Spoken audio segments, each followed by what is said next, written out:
वंचित आणि महाविकास आघाडीचं मनोमिलन जवळपास फिसकटल्याचं पाहायला मिळतंय। कारण ओबीसी महासंघाशी युती करून वंचितने उमेदवारांची पहिली यादी जाहीर केली आहे। पाहूयात हा खास रिपोर्ट। वंचित आणि महाविकास आघाडीची बोलणी फिसकटली। वंचितकडून उमेदवारांची पहिली यादी जाहीर।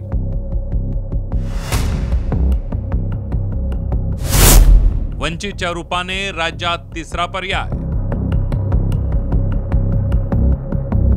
वंचित आणि महाविकास आघाडीमध्ये जागा वाटपाचा तिढा सुटलेला नाहीये। वंचित महाविकास आघाडीमध्ये राहणार की नाही याची घोषणा अद्याप झालेली नसली तरी वंचितने उमेदवारांची पहिली यादी जाहीर करून तसे संकेत दिले। त्यामुळे वंचित महाविकास आघाडीमध्ये जाणार नाही हे निश्चित झाल्याचं बोललं जात आहे।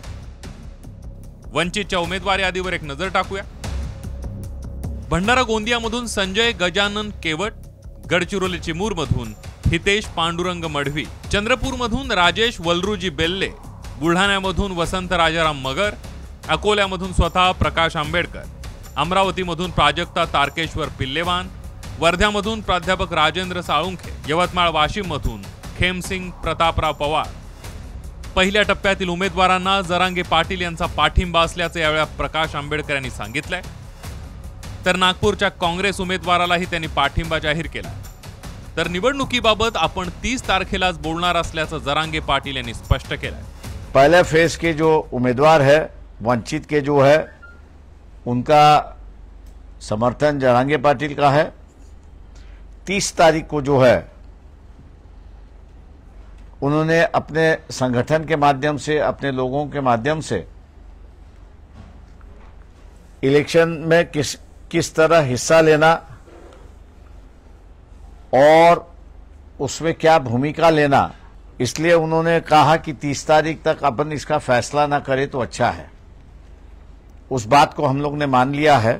30 तारखेपर्यंत समाजाला सांगितलेलं आहे की आपण गावागावातून चर्चा करा 2 विषयावरती, निवडणूक लढवायची का आणि दुसरं अपक्ष एक उमेदवार द्यायचा का, या 2 विषयासाठी त्या दिवशी जे चर्चा बैठकीत झाली आपल्या अंतरवालीतल्या त्या 24 तारखेच्या, त्यानंतर 30 तारखेपर्यंत आपण त्यांना वेळ दिला होता की 30 तारखेला आपण निर्णय घेऊ। पार्लमेंटरी कॉन्स्टिट्युएन्सी मध्ये काँग्रेस पक्षाचे म्हणजे इंडियन नॅशनल काँग्रेस पक्षाचे जे उमेदवार आहेत पार्लमेंटरी कॉन्स्टिट्युएन्सी 10 नागपूर, त्यांना वंचित बहुजन आघाडीचा पाठिंबा आहे। वंचितला जर आमच्या सोबत यायचं असेल तर आम्ही आताही तयार आहोत अशी प्रतिक्रिया संजय राऊत यांनी दिली आहे। तर वंचितने कुणासोबत जावं की स्वतंत्र लढावं हा त्यांचा प्रश्न असल्याचं अजित पवार म्हणाले। तर प्रकाश आंबेडकर यांनी विचारांती हा निर्णय घेतला असेल असं मत पंकजा मुंडेंनी व्यक्त केलं। आम्ही अखेरपर्यंत वंचित बहुजन आघाडी जे माननीय बाळासाहेब आंबेडकर यांच्यासाठी थांबलो आणि अजूनही थांबलेलो आहोत। आम्ही त्यांना 5 जागांचा प्रस्ताव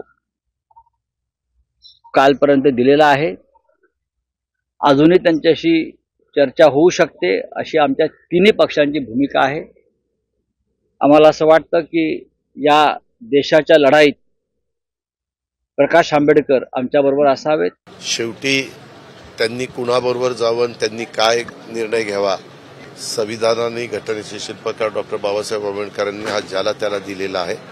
त्यांनी त्यांचा निर्णय ते घेतात, तशा पद्धतीनं निर्णय काय घेतला या आतापर्यंत मला माहित नाही, कारण मी सकाळी 6:30लाच बाहेर पडलोय, पण शेवटी तो त्यांचा अधिकार। आदरणीय आंबेडकरजी स्वतः एक प्रभावी नेते आहेत, एका पक्षाचे ते सर्व आहेत आणि त्यांचा अभ्यास या सगळ्या विषयांवर जो आहे तो महत्त्वाचा आहे। त्यामुळे त्यांनी जर अशी काही भूमिका घेतली असेल, ती प्रचंड विचारांती घेतली असेल किंवा त्यांना जो हवा तो सन्मान मिळाला नसेल, त्यामुळे त्यांनी जे योग्य भूमिका घेतली असं मला वाटतं की ते स्वतःच्या उमेदवारी त्यांनी जाहीर केलेल्या आहेत। वंचित आणि महाविकास आघाडीची बोलणी सुरू झाल्यापासून प्रकाश आंबेडकर यांनी अनेकदा भूमिकांमध्ये बदल केल्याची चर्चा सुरूच होती। आता तर त्यांनी जाहीर केलं नसलं तरी एकला चलोरेचा सूर आळवलेला दिसतोय। अक्षय गवळीसह ब्युरो रिपोर्ट, साम टीव्ही न्यूज।